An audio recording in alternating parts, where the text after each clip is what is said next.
When it comes to problems of game design, be it from the AAA or the indie space, pacing and progression are some of the biggies, and can affect anyone from the smallest indie to the most AAA of AAA budget. And for today's critical thought, we're going to discuss why pacing is such a hard topic and ways that you can kind of speed up your own sense of gameplay.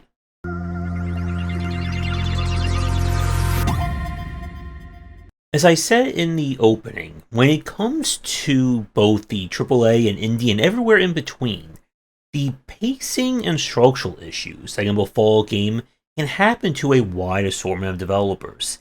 And it's quite hard to kind of get this to work right. Because every genre, of course, every game is certainly different. How you structure and pace out a 2D platformer is different than a grand strategy or a survival horror game. But there are certain things that we can look at that are universal in terms of good pacing for your game.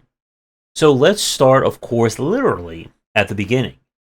The opening of a game is a very big deal. This is why companies will often focus the majority of their playtesting and any kind of polish and iteration on the opening levels. This is why one of the most common suggestions is the first level of your game should be the last one designed. Because if you can't hook someone within 5 seconds, a minute, they're not sticking around. And the proof of this is certainly in the pudding when it comes to achievement and churn rates. We have seen games that have gone from 100% to 43% in 3 minutes. And that's not hyperbole. There are some games where a good 40 to 50, even 60 to 70% of the player base will quit before they even finish the tutorial or even get to mission 1. So, stop me if you've heard this one before. You start a game, and the very first thing that you are treated to is a 10 to 15 minute long cutscene, most of the time unskippable. You get through that, you now have about 30 to 40 seconds of walking around in a linear area, another 3 to 5 minutes of cutscene. You get through that, and then you get maybe 40 seconds, a minute or two of wandering around, again, completely hand-holding, completely linear. Another 3 to 5 more minutes of cutscene, and then maybe, just maybe, at the 45-minute to an hour mark, you're finally, and I mean finally, able to make a decision that the game doesn't prompt you to do, or just makes it for you outright. And what I just described there is a whole lot of games. And not just from indie developers, from many AAA studios as well. The very infamous, the real game starts at 5 hours, 10 hours, 20 hours in. And this is the kind of stuff that sinks a game. And some people will argue, well, if they're not going to stick around for 5 minutes, they were never going to be a fan to begin with. But you see, here's the point about good pacing. It improves all aspects of your game. Again, your goal is not to achieve 100% clear rate. That is impossible for any video game imaginable. But you want to stem the tide of churn for as long as possible. You want, I know this may sound surprising, people to actually finish your tutorial, to beat the first stage of your game. Again, it sounds so crazy and outspoken when I say it like that. But again, there are a lot of games out there where people will just end up quitting before they even get to see the core gameplay loop. And that is the very first lesson when it comes to good pacing. You want to get the player into the core gameplay loop as quickly as possible. And this is universal. I don't care if you're making a match 3 game, your own take on Factorio, Europa Universalis, whatever. You want people to be experiencing what your game is as quickly as you can. Because for one thing, if you take too long, people are going to end up bored and quitting. Or worse, they may not even actually see what your gameplay is about. And this is what can often lead to a lot of churn in some of these games. where the opening is so hand-holding, so railroaded, that by the time you're actually saying, okay, now you can do something, people have already checked out. And here's the sad and very scary part about bad pacing like this. If someone checks out before they even see your core gameplay loop, they are never coming back. That is a permanent loss of a customer. And this is why it's very important to monitor churn rates. And why and where are people leaving? It is far different to, say, lose 5% of the player base going from Chapter 7 to Chapter 8 versus losing 25% of the player base going from Start menu to Level 1. And when you're trying to build the onboarding the tutorial for your game, you want this to be as streamlined as possible. One of the absolute worst things that you can do is have a confusing tutorial. If anyone on your playtesting team, even if it is a brand new player, goes into your tutorial, your opening, whatever, and they get lost, despite you having command prompts or tutorial windows or whatever, that is a huge red flag. You do not want your tutorial to be confusing. You don't want it to feel long or padded out. Remember, every second matters when it comes to player retention. You can certainly slow things down once someone has fully understand the game and we're kind of off to the races. But that could be minutes, could be hours, it could even be a few days of playing at that point. But you do not want someone to load up your game and just immediately have negative impressions of your title. And speaking of that, there is one area of video games or the game market that has certainly done its damnness to excel when it comes to onboarding and pacing. And surprisingly, it is the mobile game market. From the likes of Azure Lane, Genshin Impact, Arknights, and many, many more games that at some point I'll maybe try and cover. Mobile games in particular have been designed to be as friendly to new players and as quick and as responsive as one game could possibly get. Because they know a few things. One, time is money. And two, they want to get you through all the loops, all the systems, all the monetizations as quickly as they can. Because if someone's getting bored of your game, guess what? There's a few dozen other mobile games, or a few hundred at this point, that they can easily switch to. And it's why these games do a really great job of quickly explaining the mechanics, quickly doing onboarding and progression. And it's why the first, I would say, 30 minutes to maybe even an hour of a mobile game is worth the study. Because you want to see how quickly they can move you through each and every possible loop while making sure that the player understands it. Now, with that said though, does that make all these games perfect bastions of game design? No. And that is another topic for certainly another video. But the point is that when it comes to good pacing and good structure in a game, you want to weave everything together as seamlessly as possible.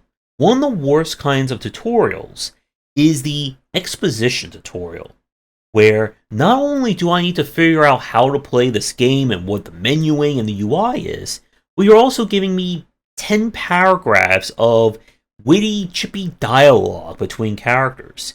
Because that's what I want to hear while I'm trying to figure out what the heck do all these cards do, or why are there all these symbols over here? You can integrate lore and exposition into your tutorial, but it has to be very seamless. It cannot get in the way of the onboarding. And this is one area where a lot of indie devs I've seen tend to struggle. Where, tell me if you've seen this before. You're playing a game, in a tutorial, you do a quick jump. The game explains how to do an attack. Then we have to stop and listen to about 2 minutes of conversation between two characters, and we have no idea who they are or what they're even trying to do. Then we do another command. Then it's another set of dialogue and conversations. And this rinses and repeats as often as it can. And again, this is the kind of stuff that bores people and takes them out of the learning process. Now, when you're trying to pace out your opening in any video game, you need to be considering, what is somebody taking away from this intro? Are they learning how to actually build a character or do combat? Or are they just going through the motions? And this is something that comes with playtesting and iteration. You need to make sure that somebody is actually absorbing the knowledge that they're getting out of your tutorial. Because if they finish the tutorial, they start the main game, and they are immediately stuck or have no idea what they're doing, that's another very serious problem.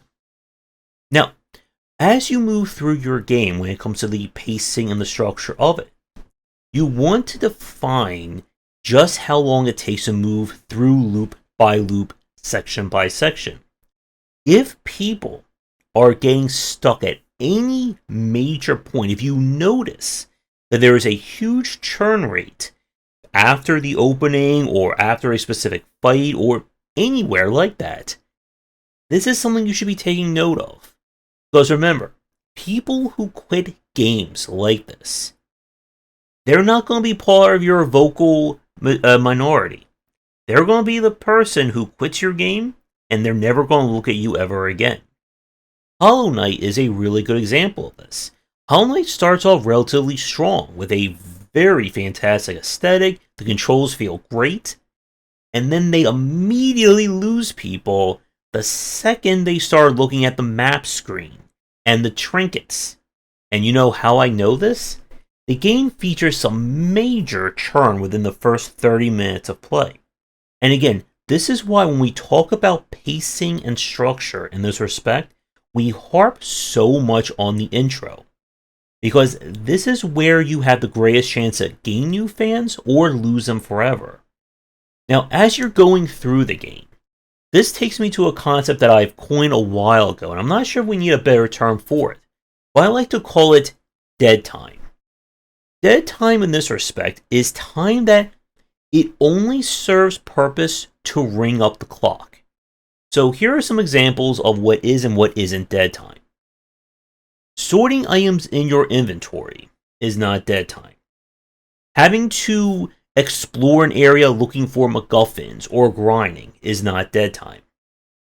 What would be an example of dead time is you're in a massive open space, and the only way to move forward, get to the next event trigger, is to walk 20 minutes in that direction. There are no interactables, there is no dialogue, there may not be any music. It is just you literally spending 20 minutes to walk from point A to point B. Now, that is an extreme example of dead time, but what we often see where it can really come back to bite you is when it's small, but it's frequent. Here's another classic example of dead time. When you die in a platformer, and the character does like a little animation, you may hear like a cute little jingle, and it takes 3 to 5 seconds before you can actually start playing again. Now, the thing about dead time and how it kills pacing in your game is that each individual element of dead time is very quick. If it just happened once in the entirety of a game, it's not that bad. But when it occurs frequently, when it can even occur every screen, every loading screen, or anytime you transition or die, this begins to add up and it starts to wear on someone's nerves, even if they may not consciously think about it. Here's another good example. The loading screen door from Resident Evil. It is a now infamous cutscene. You click on a door to go through it, door comes into frame, opens up, you walk through it. Again, 3 seconds, 5 seconds maybe of your time. But that was not done as a stylistic or an aesthetic choice. That was done to hide the fact that the game has to load and render room by room, camera by camera. If you try to do that in your game today, let's say you make it like a 5 to 7 second long of the door slowly coming in, the knob turns, the door opens, the camera goes through it. That is going to destroy your pacing, and a lot of people are just going to quit. Because you see, here's the thing about dead time. As it adds up, it begins to weigh on someone's interest in your game. Hey, I like playing this game, but for every minute of gameplay, I have 3 to 4 minutes of nothing happening. Or nothing that is interesting or serves the core gameplay loop. Here's another good example of this, going back to the whole death animation death jingle, and this is one that I always bring up when we talk about pacing. Super Meat Boy. When you die in Super Meat Boy, there is no delay. You die, he's right back. You die, he comes right back. Imagine, for anyone who played Super Meat Boy, that there was just 1 second of a delay every time you die before you can control him again. And just think about how maddening that is going to be in a game where you can die 10 to 15 times in maybe 8 seconds in some of those levels. And like I said, dead time is oftentimes very short. Or it's not something that's going to take up a minute. If you have a minute of dead time in your game, that is horrible. Do not do that. But it's the constant interruption. It's that always feeling of, oh, I do a little something, now I'm punished by waiting. Make a little progress and die, punished by more waiting. That it starts to just kill your interest in the game. And again, this is why when it comes to pacing overall, you always want to keep to your core gameplay loop. Anything that takes away, distracts, or removes the player's way of interacting with it needs to be very scrutinized. And again, this is why the opening or the structure of your game matters.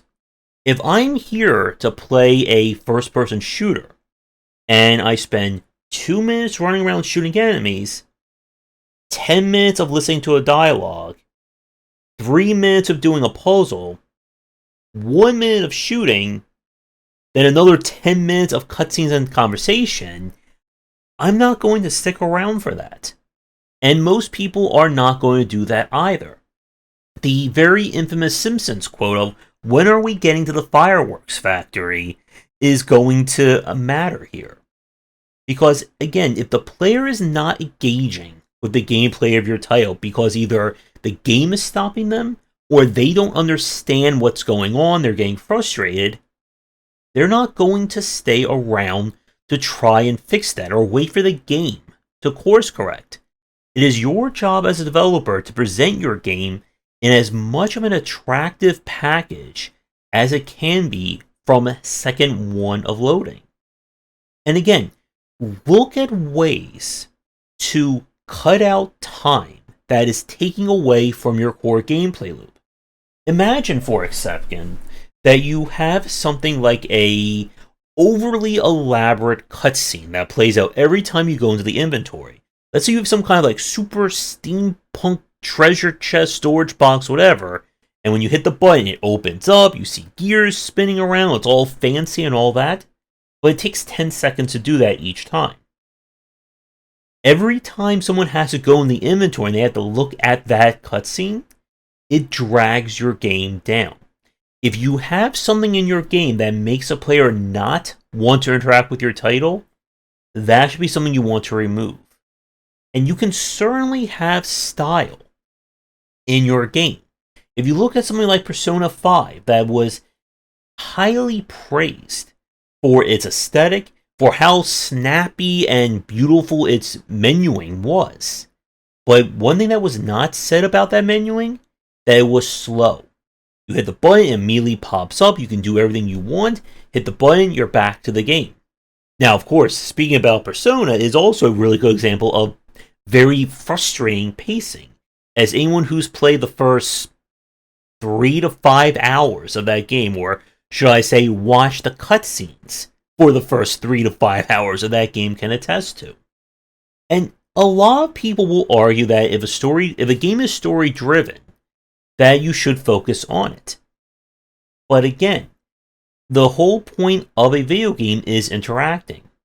Anytime that you can combine story and gameplay, such as characters talking or interacting while you're doing gameplay stuff, that is really great.